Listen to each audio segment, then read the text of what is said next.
AI summit में मुजाहिरे का मामला। आईवाईसी के 4 कारकुनान की आज पेशी पटियाला हाउस कोर्ट में होगी पेशी। कोर्ट ने 5 दिन की रिमांड पर भेजा है। एआई समिट में मुजाहिरे का मामले को लेकर आज आईवाईसी के 4 कारकुनान की आज पेशी होनी है। बता दें पटियाला हाउस कोर्ट में ये पेशी होगी। कोर्ट ने 5 दिन की रिमांड पर भेजा है। इस समिट में हंगामा करने वाले 4 यूथ कांग्रेस कारकुनान की आज पटियाला हाउस कोर्ट में पेशी होगी। बता दें कोर्ट ने साफ किया है कि इजहारे राय की आज़ादी की लम्हदूद नहीं, भारत की इमेज को नुकसान पहुंचा है।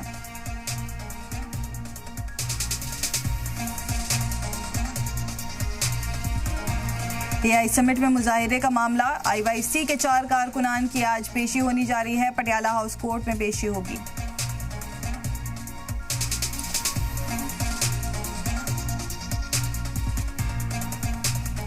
एआई समिट में हंगामा करने वाले 4 यूथ कांग्रेस कारकुनान की आज पटियाला हाउस कोर्ट में पेशी होगी। कोर्ट ने साफ किया है इजहार राय की आज़ादी की लम्हदूद नहीं, भारत की इमेज को नुकसान पहुंचा है।